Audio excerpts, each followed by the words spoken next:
اللہ تعالیٰ کی یہ سنت رہی ہے کہ اس نے نبیوں کو تو قتل ہونے دیا، لیکن جس کو بھی اللہ تعالیٰ نے کہا کہ یہ میرا بھیجا ہوا رسول ہے، اس کی طرف، فرعون کی طرف، قوم عاد کی طرف، قوم لوط کی طرف، قوم شعیب کی طرف، باب اللہ تعالیٰ نے اس کی حفاظت کی۔ کیا ہوا کہ جب انہوں نے اس نبی پر، اس پیغمبر پر دست درازی کی کوشش کی، اسے مارنے کی کوشش کی، تو اللہ تعالیٰ نے اس قوم کو تباہ کر دیا۔ گھر کو فائنانس کرنا یہ اللہ نے مرد کے ذمہ ڈالا تھا، تو مرد نے اپنی استادی سے اپنے حصے کے کام میں اس کو اپنا ساتھی بنا لیا۔ آ جاؤ تم بھی میرے شانہ بشانہ آ جاؤ، کام کرو۔ یہ مولوی تمہیں گھر میں قید کرنا چاہتے ہیں، آ جاؤ تم باہر۔ اللہ کے رسول صلی اللہ علیہ وسلم نے اپنی ماننے والیوں کو انسٹرکشن دی ہے کہ جب تک کوئی مرد دو گواہوں کی موجودگی میں تمہارے روٹی، کپڑا، مکان اور عزت و آبرو کی حفاظت کا ذمہ نہ لے لے اور تمہیں اپنی وراثت میں بھی شریک نہ کر لے، اس کو ایک اسماعیل بھی پاس کرنا۔ ایک خاتون کو کبھی ہرگز نہیں کسی مرد کے ساتھ علیحدگی میں بات کرنی، خواہ وہ دین کا مسئلہ کیوں نہ پوچھ رہی ہو۔ یہ بڑا بنیادی سبق ہے۔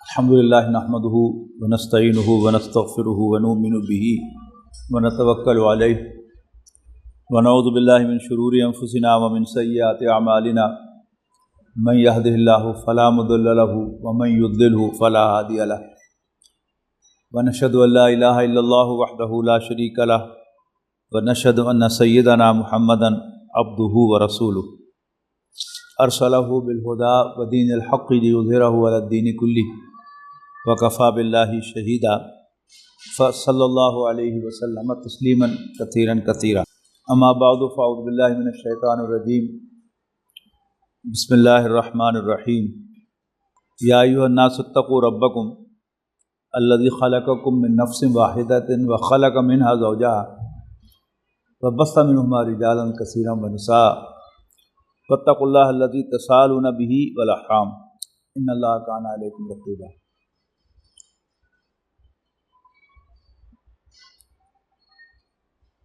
محترم معلمات، جو ٹاپک آج کی گفتگو کے لیے مجھے دیا گیا ہے وہ ہے کہ موجودہ حالات کے تناظر میں دجالی فتنے کے حوالے سے خواتین کے لیے دین کی ہدایات۔ دجالی فتنہ کیا ہے؟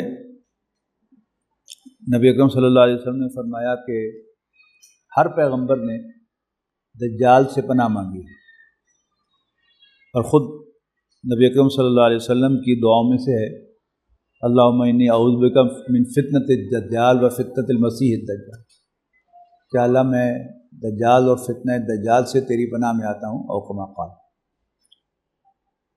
نبی اکرم صلی اللہ علیہ وسلم نے فتنہ دجال کی بہت سی تفاصیل بیان کی ہیں، میں وہ آپ کے لیے لے کے آیا ہوں، وہ احادیث کہ جن میں نبی اکرم صلی اللہ علیہ وسلم نے اس کی تفصیل بتائی ہے۔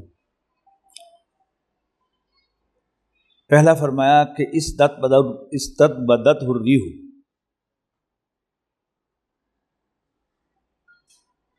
کہ اس کا پیچھے کرے گی ہوا، یعنی وہ اس کی موومنٹ جو ہوگی وہ ہوا سے تیز رفتار ہوگی۔ یہ مسلم شریف کی روایت ہے۔ فلا ادا قریۃ الا حبتھا فی 40 لیلۃ، اور 40 راتوں میں، یعنی 40 دن رات میں وہ پوری دنیا کو وزٹ کر لے گا، کوئی بستی ایسی نہیں ہوگی کہ جس میں وہ وزٹ نہ کرے۔ میں بتا رہا تھا آپ کو کہ فتنہ دجال، نبی اکرم صلی اللہ علیہ وسلم نے فرمایا کہ ہر نبی نے اس سے پناہ مانگی، اور خود نبی اکرم صلی اللہ علیہ وسلم کی دعاؤں میں خاص طور پر ذکر ہے کہ یا اللہ میں تیری پناہ میں آتا ہوں فتنہ دجال سے، مسیح دجال سے۔ نبی اکرم صلی اللہ علیہ وسلم نے دجالی فتنے کی بہت سی تفاصیل بیان کی ہیں، چند ایک میں لے کے آیا ہوں۔ پہلا تو فرمایا استدبرہ الریح، جس کا پیچھے کرے گی ہوا، یعنی ہوا سے بھی وہ تیز بھاگ رہا ہوگا اور ہوا اس کا پیچھا کر رہی ہوگی۔ یہ مسلم شریف کی روایت ہے۔ دوسری روایت بھی مسلم شریف کی ہے، آپ نے فرمایا فلا ادا کریتن الا حبتها فی 40 لیلۃ، 40 دن رات میں وہ پوری زمین کا چکر لگا لے۔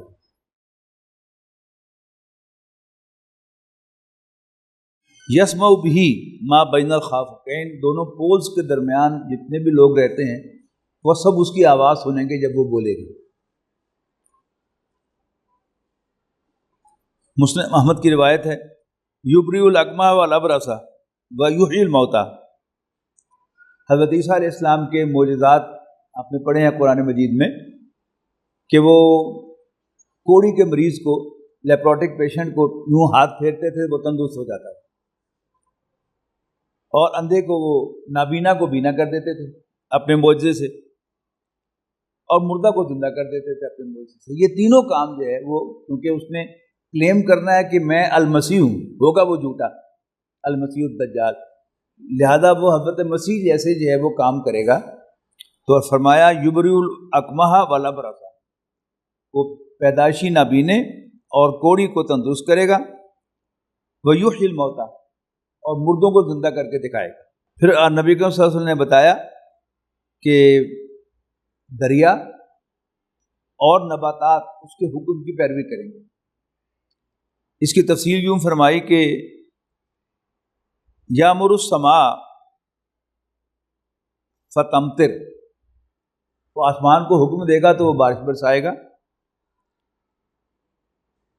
والارض فتنبت، اور زمین کو حکم دے گا تو وہ فصلیں اگائے گی۔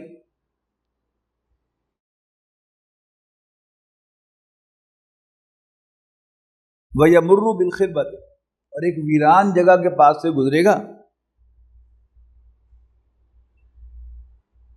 تو وہ اس سے کہے گا اخرجی کنوزک، اپنے خزانے نکال، فَتَتْبَعُهُ كُنُوزَهَا، تو اس کی پیروی کرتے ہوئے وہ زمین، بنجر زمین، خشک زمین، اپنے خزانے نکال باہر کرے گی۔ اس کے ساتھ شیاطین بھی ہوں گے، یہ اگلی حدیث ہے،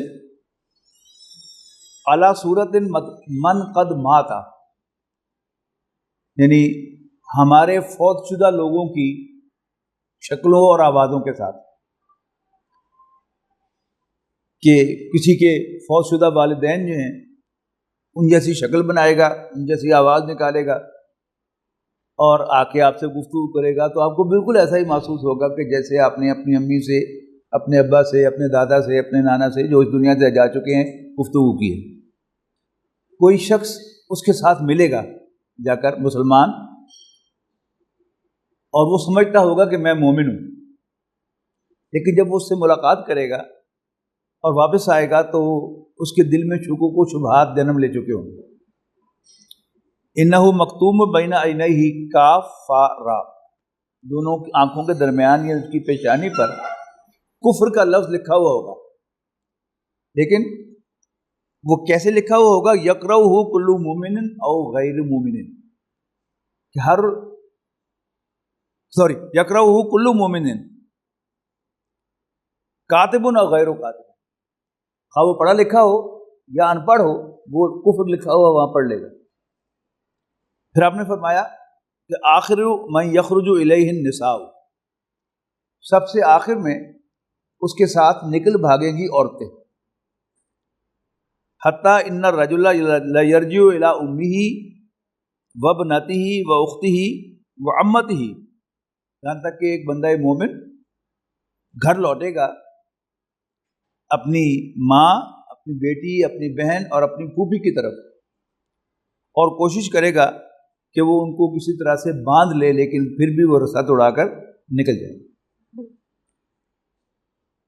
یہ دو چیزیں ہیں جن کو سمجھنا ضروری ہے، اس کو علماء نے فرق کیا ہے واللہ عالم۔ ایک تو جو حالات جا رہے ہیں، اگر یہ حالات آگے بڑھتے رہیں تو ایک وقت آئے گا کہ پوری امت مسلمہ وہ شکار ہو جائے گی ویسٹ اور یہودیوں کی ایسالٹ کا، جس کا سلسلہ شروع ہو چکا ہے، اب فلسطین کی حد تک ہے، لیکن وہ آگے لبنان پر بھی حملہ کر رہا ہے، شام پر بھی کر رہا ہے، ایران پر بھی کر رہا ہے۔ اب کرتے کرتے پورا مسلم ورلڈ جو ہے وہ اس کے لپیٹ میں آئے گا۔ اور مسلم ورلڈ کفر کے مقابلے میں ٹھہر نہیں سکے گا. تو اس وقت مسلمانوں کو ایک لیڈر اللہ تعالیٰ عطا کرے گا.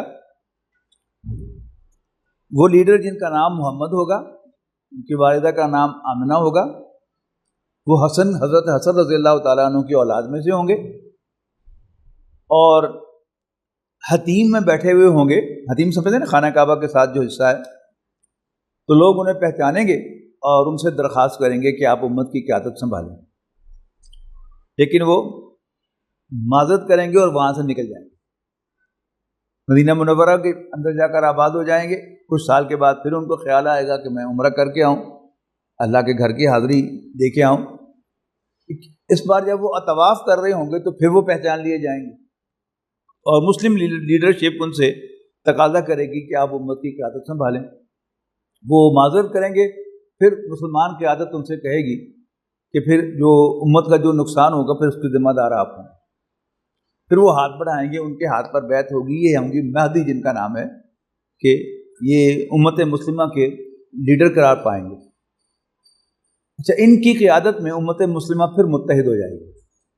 یعنی وہ جو اس وقت ان کے پریزنٹ حکمران ہیں، وہ تو ظاہر سب ڈرے بیٹھے ہیں، کوئی بولنے کو تیار نہیں ہے.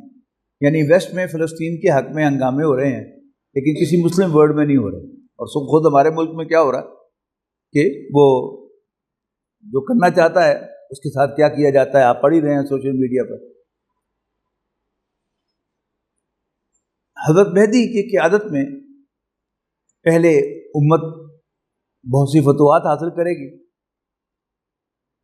ادھر سے پھر یہودیوں کا ایک لیڈر وہ کھڑا ہوگا.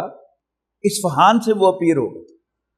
ایران کا بڑا شہر ہے اصفہان، اور ایران میں یہودیوں کی پوری کانسٹیٹوئنسی ہے نیشنل اسمبلی کی. اتنی آبادی ہے کہ ان کا ایک MNA جو ہے وہ ضرور ہوتا ہے ایران کی پارلیمنٹ میں. وہیں سے وہ لیڈر اپیئر ہوگا اور وہ مسیح ہونے کا دعویٰ کرے گا. حضرت عیسیٰ علیہ السلام کے دو نام ہیں نا، مسیح اور عیسیٰ. عیسیٰ ان کا ذاتی نام ہے اور مسیح ان کا صفاتی نام ہے. مسیح کہتے ہیں نجات دہندہ کو. اب وہ گویا یعنی یہودیوں کا نجات دہندہ ہوگا کہ اب وہ حضرت مہدی کی قیادت میں مسلمان فتح یاب ہو رہے ہیں. اب وہ اپیر ہو جائے گا. اب ذہن میں رکھیے گا کہ حضرت عیسیٰ علیہ السلام کی آمد کا بھی ذکر ہے، یعنی حضرت ہماری کتابوں میں بھی، حدیث میں بھی، قرآن مجید میں بھی، اور جو پچھلی تورات و انجیل کی کتابیں ہیں ان میں بھی. اور دجال کا بھی ذکر ہے ان میں. میں نے کہا نا کہ تمام انبیاء کرام نے دجال سے اللہ کی پناہ مانگی ہے، تو دجال کا بھی ذکر جو ہے وہ موجود ہے. تو اب وہ جو یہودی ہیں وہ سمجھ لیں گے کہ ہمارا نجات دہندہ آ گیا ہے، اور پھر ان کی قیادت میں مسلمانوں کو دھکیلتے دھکیلتے وہ لے جائیں گے شام کی دمشق کے ایک جامع مسجد میں. فجر کی نماز کے وقت یعنی اقامت ہو چکی ہوگی. سمجھتے ہیں نا اقامت کو؟ ایک اذان ہوتی ہے اور ایک اقامت ہوتی ہے. بالکل جب جماعت کھڑی ہونے لگتی ہے تو پھر تقریباً ساری اذان اور درمیان میں صرف دو دعا کہا جاتا ہے حی علی الفلاح کے بعد قد قامت الصلاۃ قد قامت الصلاۃ. جماعت کھڑی ہو گئی، نماز کھڑی ہو گئی. وہ بھی ہو چکی ہوگی کہ دمشق کی جامع مسجد کے مشرقی مینار پر حضرت عیسیٰ علیہ السلام دو فرشتوں کے کندھوں پہ ہاتھ رکھتے ہوئے وہاں نازل ہوں گے، نزول فرمائیں گے، اور حضرت مہدی فوراً پہچان لیں گے ان کو کہ عیسیٰ ابن مریم تشریف لے آئے. وہ نیچے اتریں گے، حضرت مہدی پیچھے ہٹیں گے اور ان سے درخواست کریں گے کہ یا ابن مریم صلی بنا، اے مریم کے بیٹے آپ ہماری نماز پڑھائیں. وہ کہیں گے امامکم منکم، تمہارا امام تم ہی میں سے ہوگا. میں تو اس وقت حضرت محمد صلی اللہ علیہ وسلم کے امتی بن کر آیا ہوں، لہذا پھر حضرت مہدی نماز پڑھائیں گے، اور اس کے بعد پھر قیادت جو ہے وہ حضرت عیسیٰ علیہ السلام کے ہاتھ میں آئے گی. ذہن میں رکھیے گا کہ حضرت عیسیٰ علیہ السلام ایک معجزانہ شخصیت ہے. اول روز سے ان کی پیدائش معجزہ، بچپن میں ماں کی گود میں سے ان کا لوگوں سے کلام کرنا معجزہ، پھر بڑی ینگ ایج میں انہوں نے سینیگاگ کہتے ہیں یہودیوں کی عبادت گاہ کو، سینیگاگ کے اندر انہوں نے واعظ کہنا شروع کیا تو سارے جو یہودی لیڈر تھے ربائی وہ حیران رہ گئے. بائبل میں لکھے ہیں الفاظ کہ ہی اسپیکس ود اتھارٹی. یہ کون شخص ہے کہ اتنی کانفیڈنس کے ساتھ وہ بول رہا ہے؟ تو وہ حضرت عیسیٰ علیہ السلام. یہ بھی معجزہ تھا. پھر جن معجزات کا دجال کے سلسلے میں ذکر ہوا ہے کہ قبرستان میں گئے اور قبر کے سرانے کھڑے ہو کر کہا کم باذن اللہ، اللہ کے حکم سے کھڑے ہو جاؤ، تو قبر میں سے مردہ نکل کے کھڑا ہو گیا. کھڑے آدمی کو انہوں نے کہا کہ تم بتا دیا کہ تم کیا کھا کے آئے ہو، یعنی بغیر ایکس رے، ای سی جی یا کسی اور ڈیوائس کے. انہوں نے کہا کہ تم یہ کھا کے آئے ہو، یہ گھر میں چھوڑ کے آئے ہو. اور اسی طرح ایک کوڑی کے اوپر ہاتھ پھیرا، وہ تندرست ہو گیا. نابینا کے چہرے پہ ہاتھ پھیرا، اس کو نظر آنا شروع ہو گیا. یعنی ویری ویری اب نارمل ہر چیز جو تھی ان کی. پھر ان کا رفع آسمانی، یعنی رفع آسمانی بھی ایک ان یوزول ہے کہ جو پہلے رسول ہیں اللہ تعالیٰ کی یہ سنت رہی ہے کہ اس نے نبیوں کو تو قتل ہونے دیا، لیکن جس کو بھی اللہ تعالیٰ نے کہا کہ یہ میرا بھیجا ہوا رسول ہے، اس کی طرف، فرعون کی طرف، قوم عاد کی طرف، قوم لوط کی طرف، قوم شعیب کی طرف، باب اللہ تعالیٰ نے اس کی حفاظت کی ہے.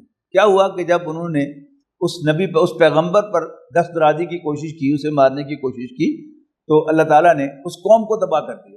حضرت نوح کی قوم اسی طرح تباہ ہوئی، حضرت ہود کی، حضرت صالح کی، حضرت لوط کی، حضرت شعیب کی، اور حضرت موسیٰ علیہ السلام کے سامنے اللہ تعالیٰ نے فرعون کو غرق کیا.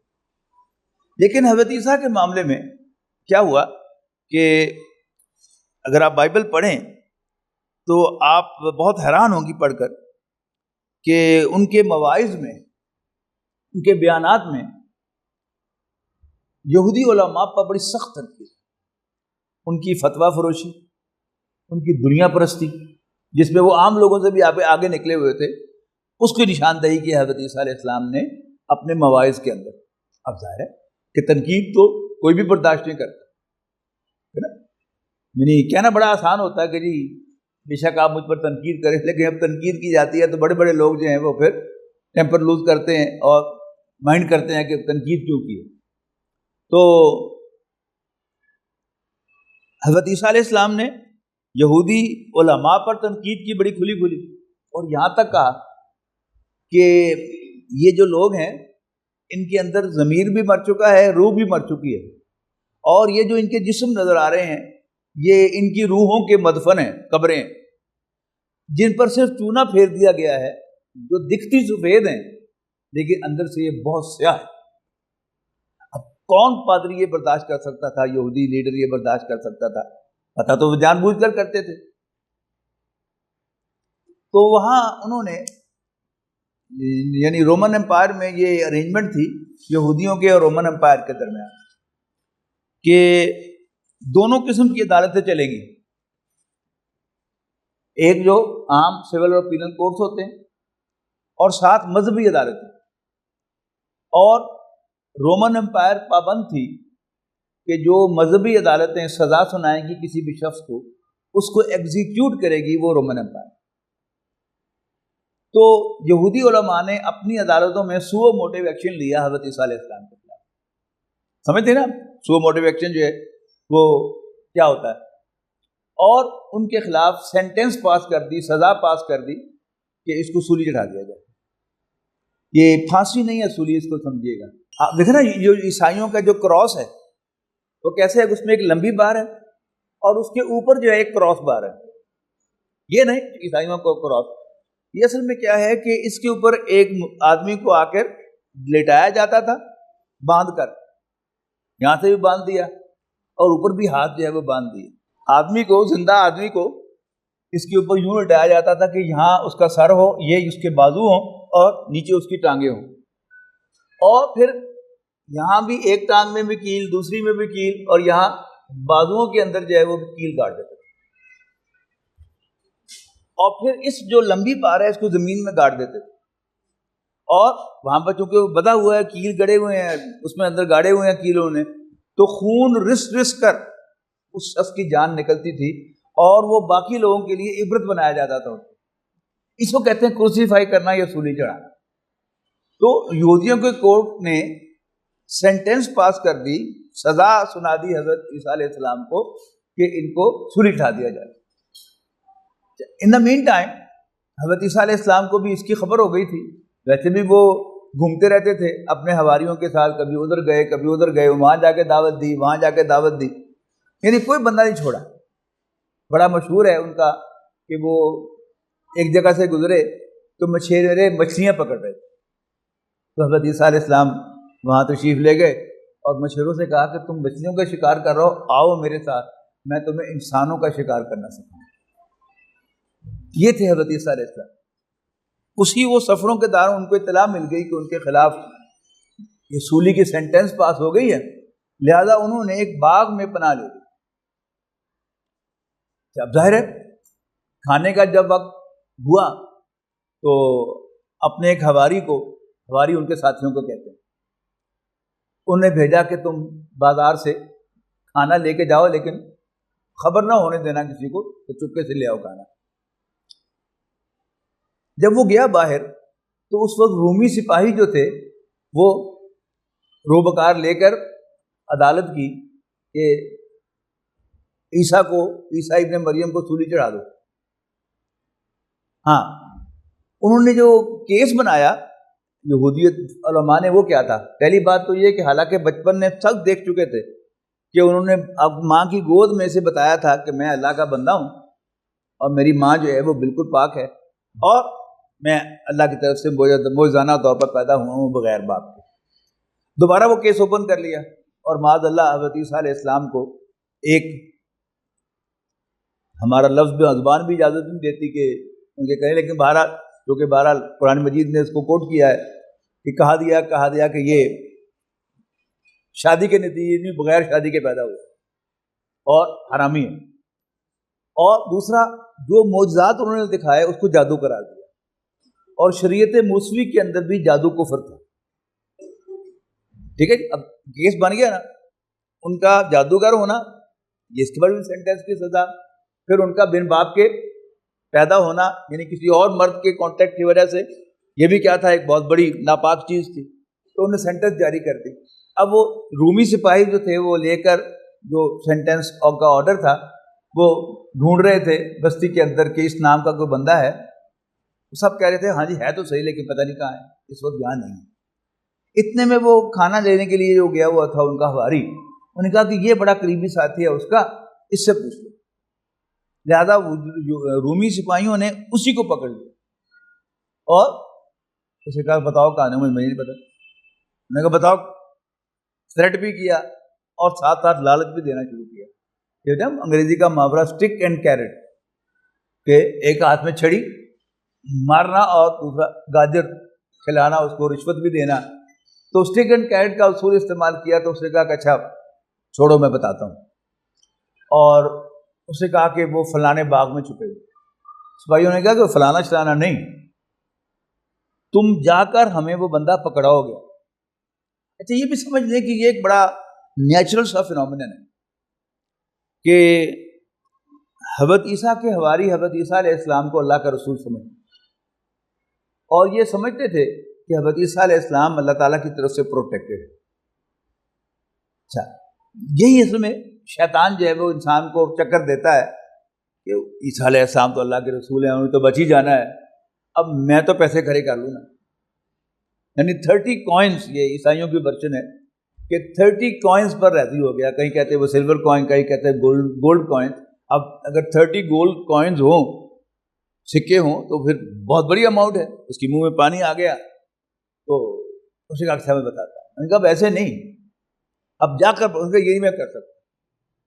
اس نے کہا پھر کوئی ایسے کرو کہ ہمیں وہاں تک لے۔ اس نے کہا اچھا میں ایسا کرتا ہوں، میں جانا میں نے وہی واپس ہے باغ میں، تو تم میرے پیچھے پیچھے لیکن میرے ساتھ نہیں چلو گے، فاصلے پر رہو گے، کسی کو شک نہ پڑے کہ میں تمہیں لے کے آیا۔ جدھر میں مڑ جاؤں تم بھی مڑ جانا، اور جس دروازے میں سے میں داخل ہو جاؤں تم بھی اس دروازے میں داخل ہو جاؤ۔ سپاہیوں نے کہا نہیں، تمہیں نشاندہی بھی کرنی ہوگی کہ ان سب لوگوں میں سے یہ ہے عیسیٰ۔ اس نے کہا یہ تو نہیں میں کر سکتا۔ ان کا نشانی بتاؤ۔ ان کا نشانی یہ ہے کہ جس کو سب آقا کہہ کر بلا رہے ہو، لارڈ، وہ عیسیٰ۔ آپ کو پتہ نہیں کبھی دیکھنے کا موقع ملا ہے یا نہیں ملا، ہمارے ہاں جو پیر صاحبان ہوتے ہیں وہ تخلیہ میں چلے جاتے ہیں، اور ان کے جو مریدین ہوتے ہیں وہ باہر ان کا منتظر ہوتے ہیں، ان کے انتظار کر رہے ہوتے ہیں کہ کب پیر صاحب باہر اپیئر ہوں، تو آگے بڑھ کر ہر آدمی کی کوشش ہوتی ہے کہ آگے بڑھ کر میں سب سے پہلے ان کا ہاتھ ملاؤں، ان کا ہاتھ چوموں۔ یہی ہوا کہ یوں ہی اب وہ باغ میں سے داخل ہوا، یعنی یہ سمجھیں کہ اس کونے میں ایک کمرہ ہے جس میں حضرت عیسیٰ علیہ السلام عبادت میں مشغول تھے، تخلیہ میں، اور باقی یہ سارا باغ ہے جہاں باقی حواری جمع بیٹھے ہوئے ہیں۔ ادھر یہ دروازہ ہے، اب اس دروازے میں سے آگے آگے وہی جوڈیاس جو ان کا حواری تھا وہ داخل ہوا، تو اللہ تعالیٰ نے کیا کیا کہ اس کی شکل ہی عیسیٰ علیہ السلام جیسی بنا دی، یعنی یوں سمجھے کہ یوں آ کے یوں سامنے سے اپیئر ہونا تھا عیسیٰ علیہ السلام نے، اور ادھر سے یہ آ کر یوں اپیئر ہوا، اس کی شکل عیسیٰ علیہ السلام جیسی اللہ تعالیٰ نے بنا دی۔ اللہ کے لیے کیا مشکل ہے؟ اب سارے جو حواری تھے وہ بھاگ کر آگے بڑھے ان کا ہاتھ چومنے کے لیے، آقا، پیچھے پیچھے سپاہی بھی آ گئے اور انہوں نے اسی آقا کو پکڑ لیا اور سولی چڑھا دیا، اور وہ جو کمرہ تھا اس کی چھت پھٹی اور عیسیٰ علیہ السلام کو اللہ تعالیٰ نے اوپر اٹھا لیا، ان کا رفع آسمانی ہو گیا۔ اور اللہ تعالیٰ کی سنت کیا ہے کہ جب بھی کوئی رسول بھیجتا ہے کسی قوم یا کسی شخص کی طرف، تو اس قوم کو ہلاک کرتا ہے اس نبی کے سامنے، اس پیغمبر کے سامنے۔ اب حضرت عیسیٰ علیہ السلام کے سلسلے میں اللہ تعالیٰ نے ججمنٹ ریزرو کر لی، لیکن یہ جرم ابھی تک یہودیوں کے سر پر ہے۔ وہ واپس آئیں گے حضرت عیسیٰ علیہ السلام، اور عیسائی انہیں پہچان لیں گے، لیکن ان کے آنے سے پہلے وہ المسیح الدجال یہودیوں کا پہلے اپیئر ہو چکا ہوگا، اس کو انگلش میں اینٹی کرائسٹ کہتے ہیں۔ تو اینٹی کرائسٹ پہلے سے موجود ہوگا، اور اصل جو کرائسٹ ہیں عیسیٰ علیہ السلام، مسیح عیسیٰ ابن مریم، وہ اب تشریف لائیں گے۔ اب وہ امت مسلمہ کی جو سیاسی قیادت ہے وہ سنبھال لیں گے، اور چونکہ اللہ تعالیٰ نے ان کو معجزانہ طاقت عطا کی ہے، لہذا احادیث میں آتا ہے کہ جدھر وہ نظر دوڑائیں گے یہودی پگھلتے چلے جائیں گے۔ اور پگھلنا کیا ہوگا پتہ نہیں، وہ لیزر جیسے ہے کہ دور سے وہ ماریں گے، اس کو میزائل ماریں گے، لیزر سے اس کو ہلاک کریں گے، یا کیا ہوگا، لیکن ان کی معجزانہ طاقت تو ہے کہ وہ زندوں کو، مردوں کو زندہ کر سکتے تھے، نابینوں کو بینا کر سکتے تھے، کوڑیوں کو تندرست کر سکتے تھے۔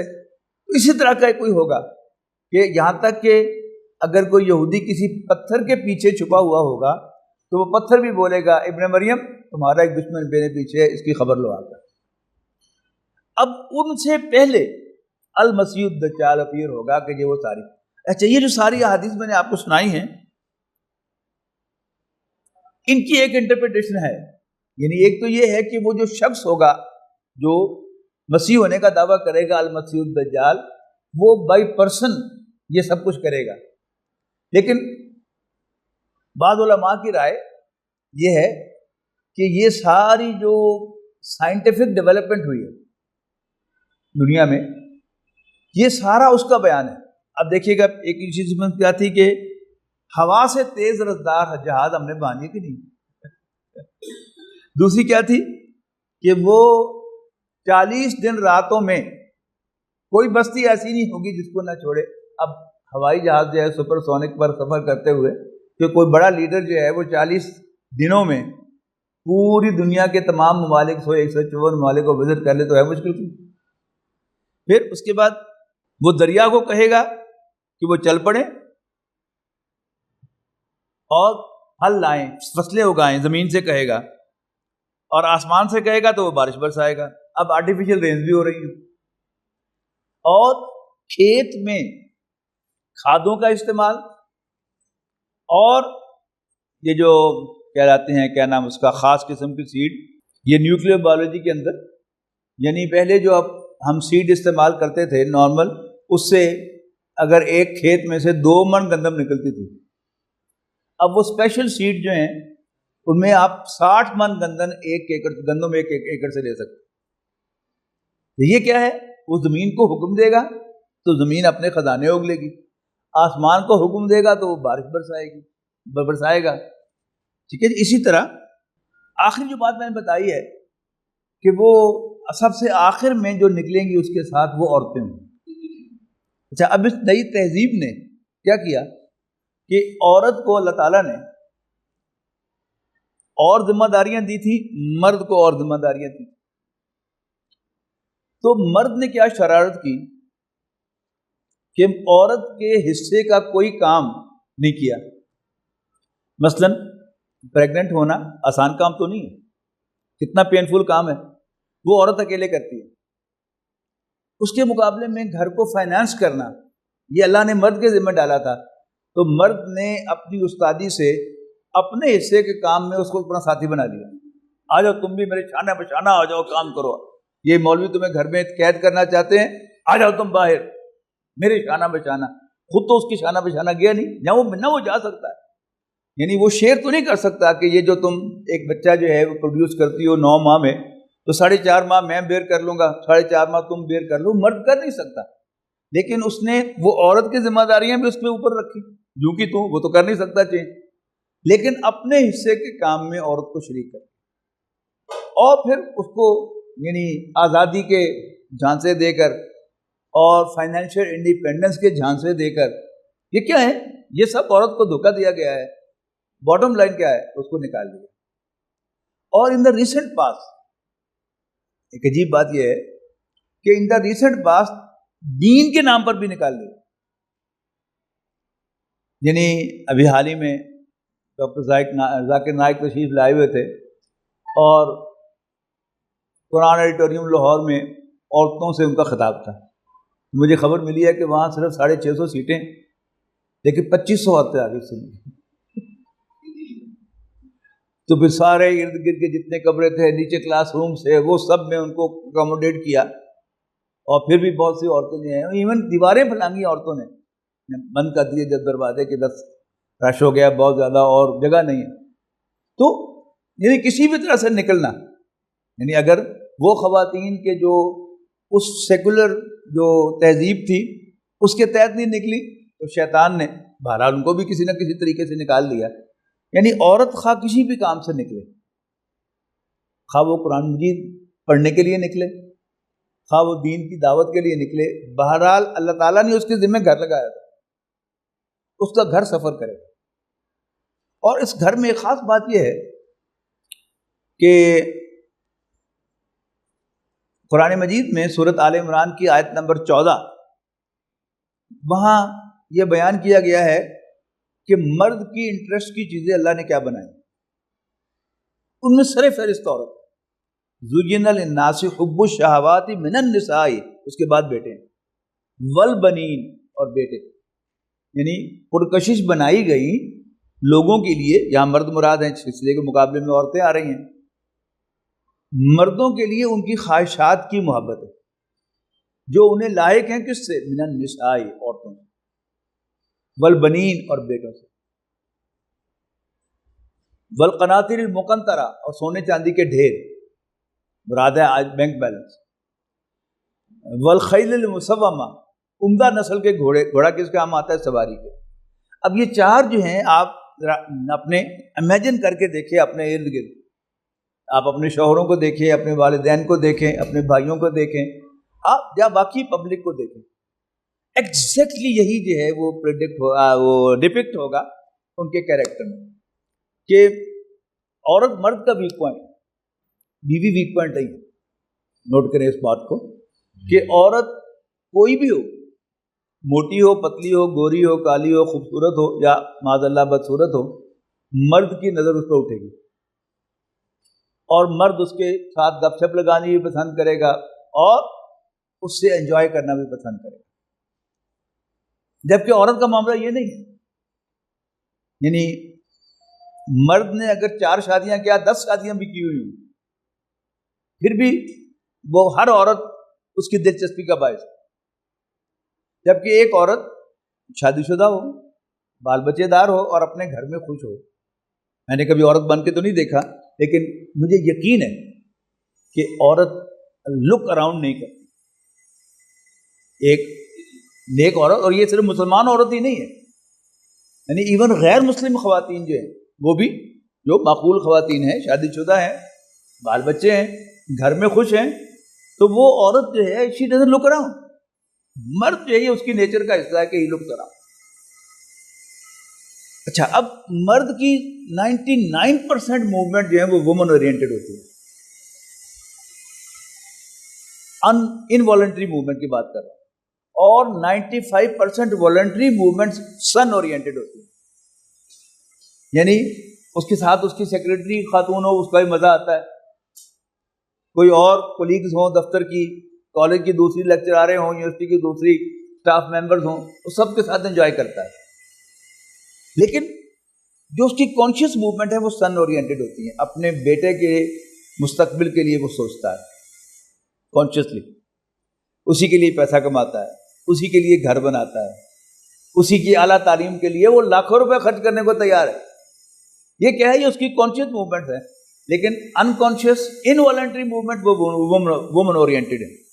اس بات کا بھی یعنی آپ بہنوں بیٹیوں کو بڑا کلیئر انڈرسٹینڈنگ ہونی چاہیے مرد کی نیچر کی.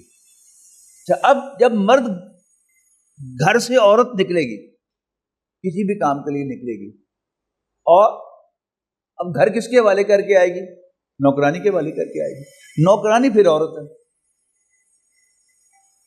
اور اگر اس وقت اس کا شوہر آئے گا گھر اور وہ اس کی خدمت کرے گی، چائے اس کو وہ پیش کرے گی، کھانا وہ پیش کرے گی، تو آپ اندازہ لگائیں کہ مرد کی اس نیچر کو ذہن میں رکھتے ہوئے آج نہیں تو کل مرد کا دل اس پہ ضرور آئے. یعنی آپ سروے کر کے دیکھ لیں کہ جہاں بھی نوکرانیاں کام کرتی ہیں تو کتنے چند چڑھتے ہیں گھروں میں. وہ سروے آپ کنڈکٹ کریں تو آپ کو پورا اندازہ ہو جائے گا کہ اس کے مقابلے میں کوئی مرد ملازم کام کرتا ہو تو ویری فیو عورتیں ایسی ہوں گی کہ جو اس کے ساتھ انوالو ہوں گی. وہ بھی وہ ہوں گی کہ جو اپنے گھر میں خوش نہیں. اپنے گھر میں خوش نہیں، وہ دکھڑا جو ہے وہ پھر ملازم سے بھی بیان کرنے سے چکے گی نہیں. وہ اندر سے بھری بیٹھی ہیں تو ملازم سامنے آئے تو اس سے بھی دکھڑا بیان کریں گے. اور کوئی شرارتی ملازم ہو تو وہ جان بوجھ کے جو چھیڑ لے گا کہ بجیا کسی بڑے پریشان ہو، خیر. اب وہ اس کے سامنے دکھڑا کھولے گی اور رو بھی پڑے گی اس کے سامنے. اب جب عورت جو ہے اس کے سامنے کسی مرد کے سامنے، غیر مرد کے سامنے رونے لگ جائے تو مرد کیا کرے گا؟ کم سے کم ٹیشو پکڑائے گا اس کو، آنسو صاف کرو. لیکن اس سے بھی آگے بڑھ کر گلے لگا لے گا اس کو، نہیں نہیں باجی، نہیں نہیں میں. اب جب ساری حدیں کراس ہوگی باقی رہ کیا گیا پھر؟ تو اللہ تعالیٰ کے جو احکام ہیں وہ نیچر کے عین مطابق ہیں. ٹھیک ہے نا؟ تو یہ چیز جو ہے یہ آپ کو پہلے سمجھنی چاہیے. پھر آپ کے آگے بچے ہیں، بچیاں ہیں، ان کو سمجھانی چاہیے مرد کی نیچر کہ مرد بڑا بدماش ہے اور یہ عورت اس کا ویک پوائنٹ، اور وہ بڑی ایزیلی عورت کو ٹریپ کر لیتا ہے. میں چھوٹی چھوٹی مثالیں آپ کو دیتا ہوں کہ کوئی کسی آفس میں کوئی خاتون آئی اور مرد نے صرف اس کے کمبینیشن کی تعریف کر دی. اب وہ مرد جو ہے وہ اچھا لگنے لگا اس کو کہ میرے شوہر نے تو میری کبھی تعریف ہی نہیں کی. یہ بڑا سینسیبل آدمی ہے. اب یہ اس کے دل میں آ گیا کہ یہ بڑا سینسیبل آدمی. چائے کا ایک کپ پلا دیا، ایک کولڈ ڈرنک پلا دیا، پھول پیش کر دیا. اب عورت جو ہے she is very very likely to be trap by. ہمارا دین جو ہے وہ اصل میں ہمیں روکتا ہے اس چیز سے کہ نبی اکرم صلی اللہ علیہ وسلم کی جو تعلیمات ہیں، اگر میں ان کا خلاصہ 2 جملوں میں بیان کروں تو وہ یہ ہے کہ اللہ کے رسول صلی اللہ علیہ وسلم نے اپنی ماننے والیوں کو انسٹرکشن دی ہے کہ جب تک کوئی مرد 2 گواہوں کی موجودگی میں تمہارے روٹی، کپڑا، مکان اور عزت و آبرو کی حفاظت کا ذمہ نہ لے لے اور تمہیں اپنی وراثت میں بھی شریک نہ کر لے، اس کو ایک اسمائل بھی پاس نہ کر.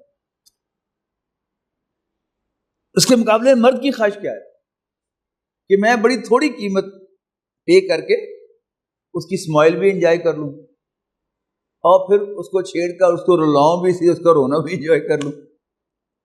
ٹھیک ہے نا؟ اور پھر وہ میرے ساتھ کھل کے گپ شپ لگائے مجھے اپنا موسم سمجھتے ہوئے. اور یہ بالکل بھی مشکل نہیں ہے.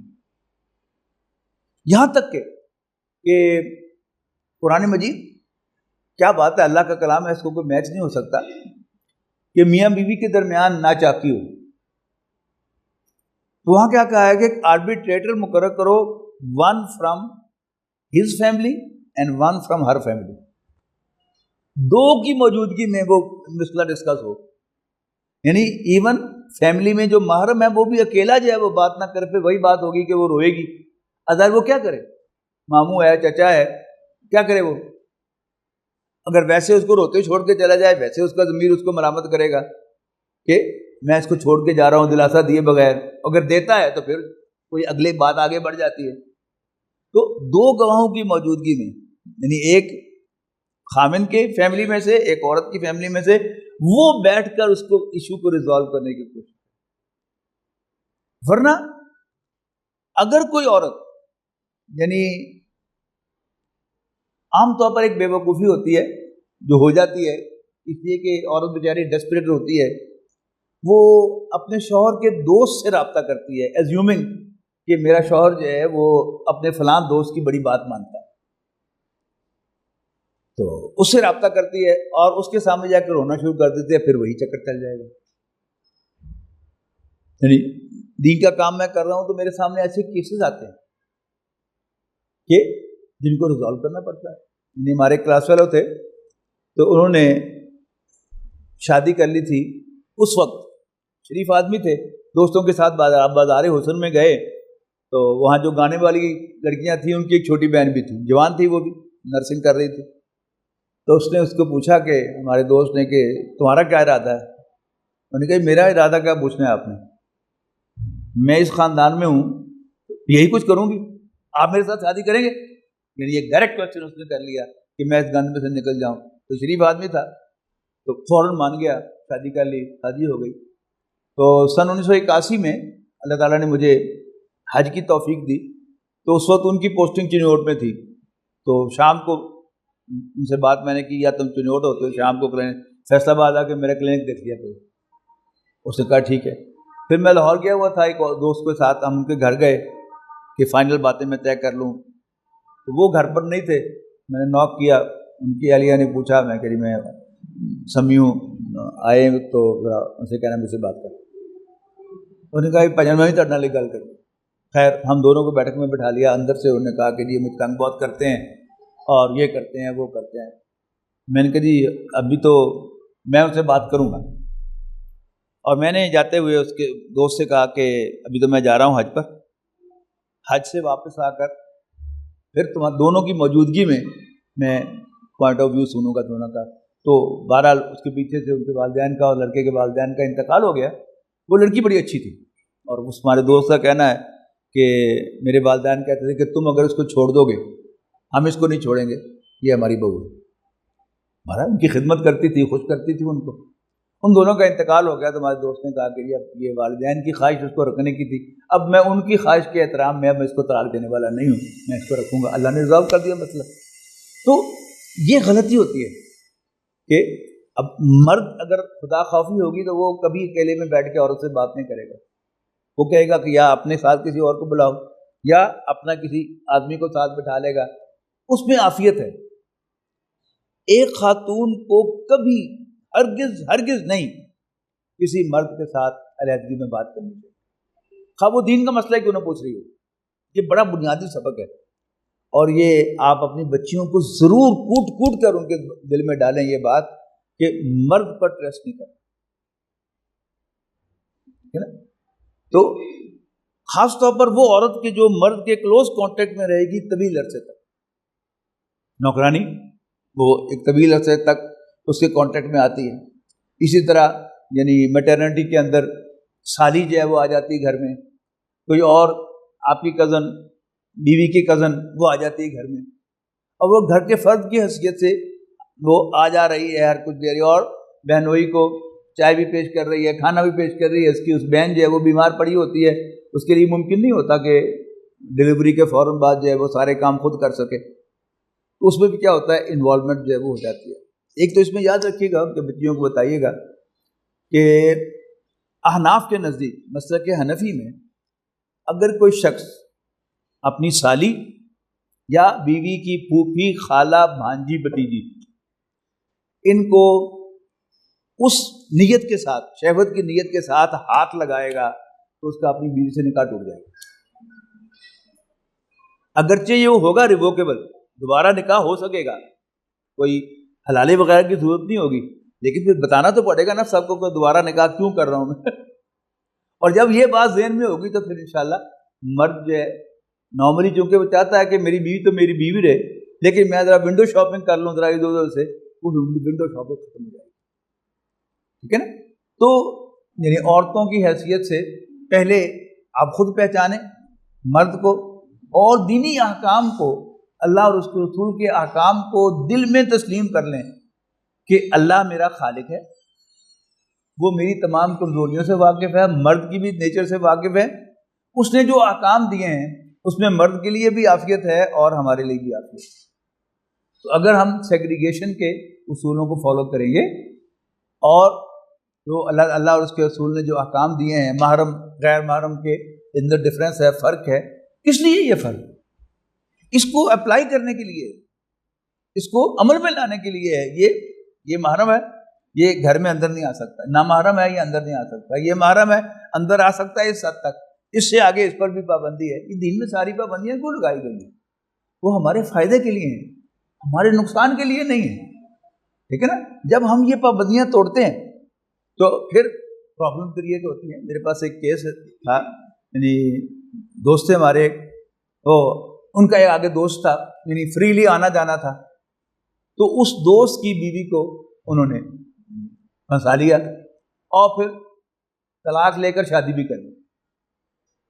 اب جب شادی کر لی تو ان کی جو پہلی بیوی اور باقی فیملی تھی وہ تھی لاہور میں، اب ان کی جاب فیصلہ آباد میں تھی اور یہ دوسری بیوی کو وہاں لے کے آئے ہوئے تھے فیصلہ آباد. اور ایک دفعہ میری کلینک میں فون تھا لگا ہوا، تو وہ صاحب جو تھے وہ لاہور گئے ہوئے تھے، تو انہوں نے کہا یہ ذرا فون کرنا ہے اس کو.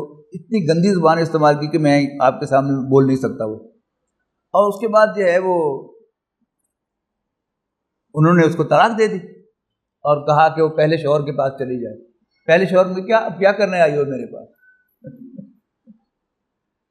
ٹھیک ہے نا، اس نے بھی انکار کر دیا.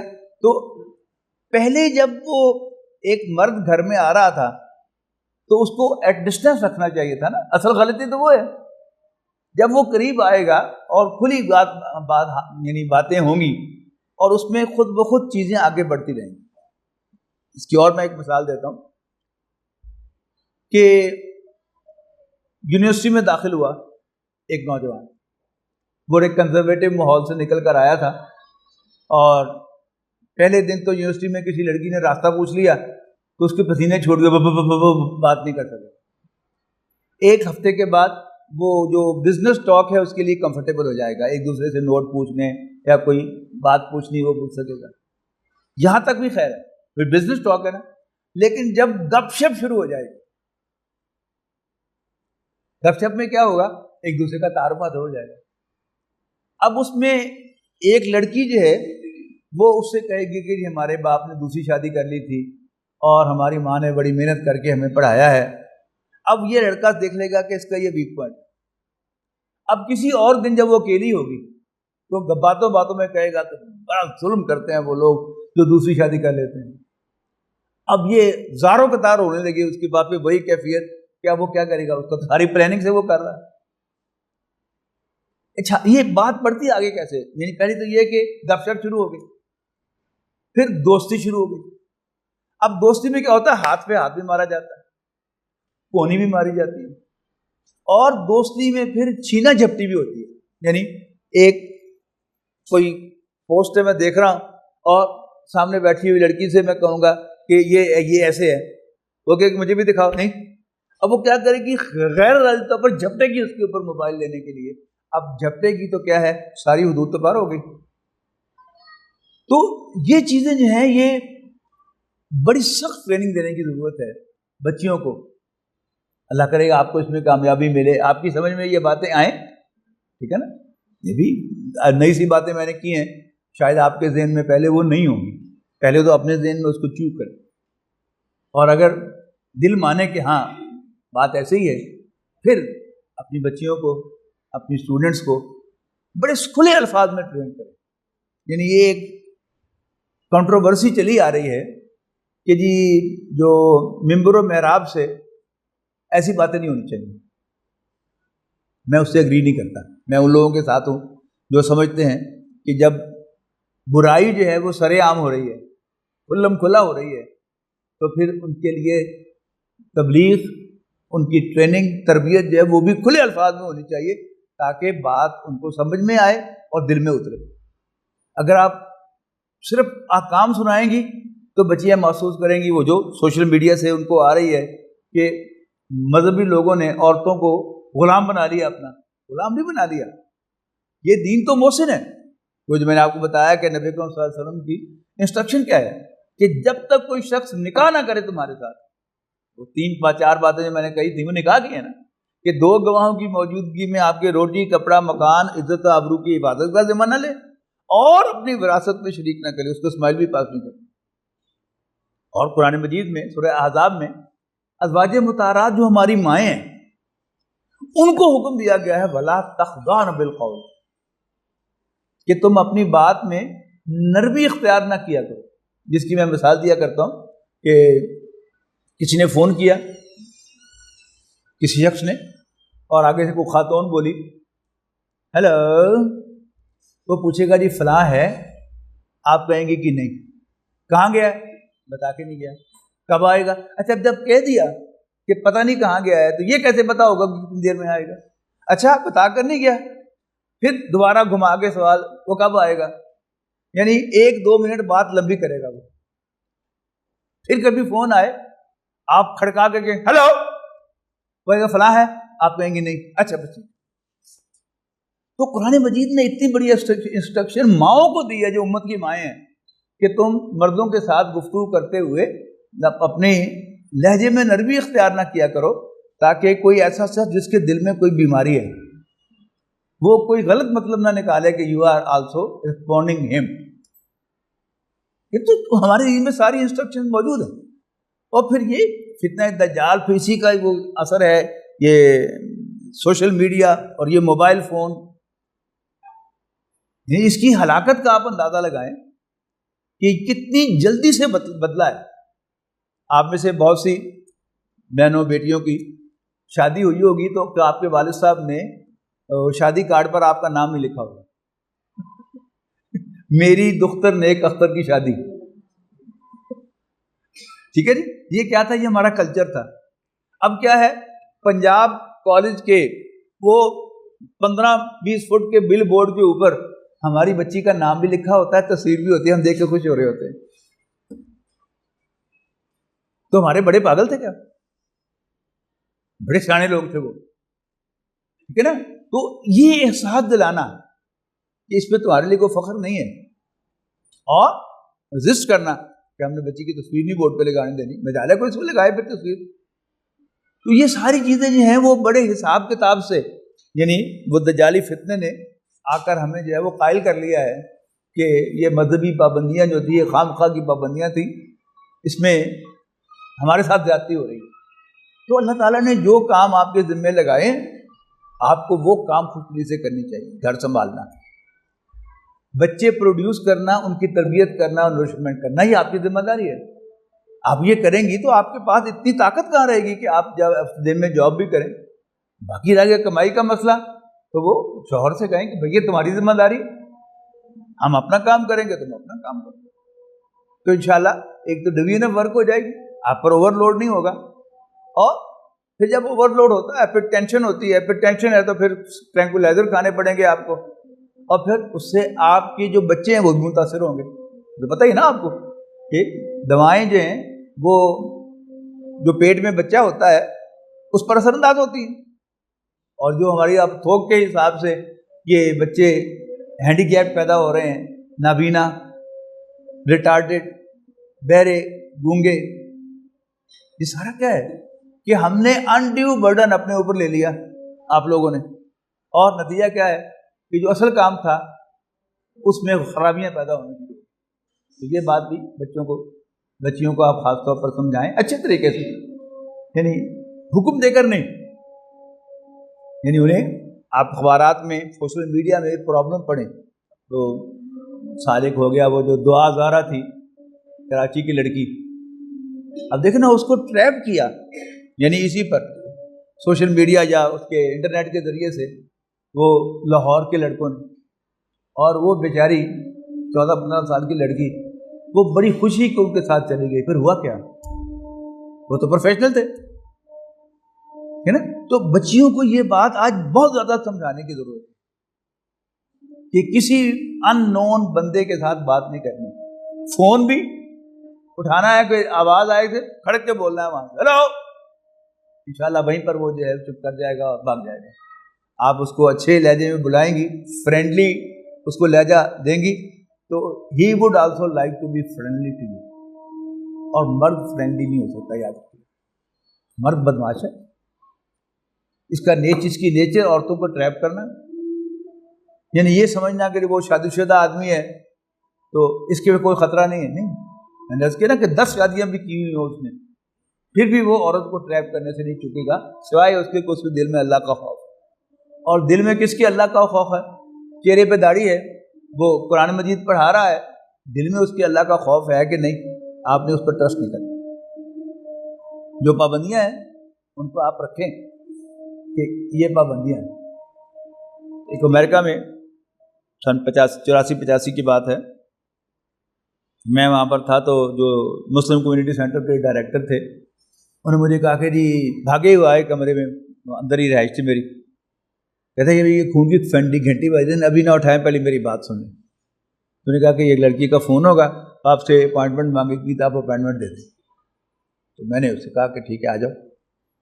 اب وہ آئی تو پہلے تو میں نے اس سے ہاتھ نہ ملایا، اور پھر دوسرا میں نے اس کو ٹیبل کے دوسری طرف بٹھایا، جو کہ ایک غیر اخلاقی ایک چیز تھی امریکن ماحول کے اعتبار سے. بوڑھی لڑکی آئی، اس کا جو بوائے فرینڈ تھا وہ ایک فلسطینی لڑکا تھا، تو وہ ظاہر ہے اس کی گرل فرینڈ بھی تھی.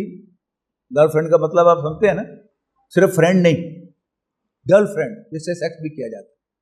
تو اور ساتھ اس کو اسلام کا تعارف بھی کراتا تھا نامراد، نماز بھی پڑھتا تھا، کہتا کہ ایسے نماز پڑھتے ہیں. تو اس نے ارادہ کیا کہ میں ذرا ایکسپلور کروں اسلام کے بارے میں. تو پہلے وہ ایک مسجد میں گئی، تو وہاں جو مولوی صاحب تھے انہوں نے کہا کہ ہم پہلے تمہیں سنسار کریں گے پھر تم سے بات کریں گے. اب اس سے ہاں آئی تو میرے سے گفتگو ہوئی، تو میں نے اس سے کہا کہ جی ہمارے دین میں پہلی بات تو یہ ہے کہ تمہارا محاسبہ اللہ تعالیٰ زیادتی کے ساتھ نہیں کرے گا. لا یکلف اللہ نفسا الا وسعہا. اللہ تعالیٰ کسی شخص کو رسپانسبل نہیں بناتا مگر اس کی وسعت کے مطابق. اللہ 9 دے کر 10 کا حساب نہیں دے گا. ٹھیک ہے. اور باقی یہ کہ بہرحال یہ انسان کی کمزوری ہے اور ہمارے دین نے ہمیں سیگریگیشن سکھائی ہے. میں نے کہا دیکھو تم آئی، میں نے تم سے ہاتھ نہیں ملایا، ایک غیر اخلاقی حرکت نہیں کرتی تھی. میں نے کہا میں تمہیں اپنے پاس نہیں بٹھایا، وہاں بٹھایا ہے، کس لیے؟ الحمدللہ اس کی بات سمجھ میں آئی کہ یہ بات ٹھیک ہے، تو اس نے اسلام قبول کر لیا. مجھے یہ اعزاز ہوا کہ میں نے بھی کسی کو کلمہ پڑھایا. تو یعنی بات سمجھانے سے سمجھ میں آ جاتی ہے.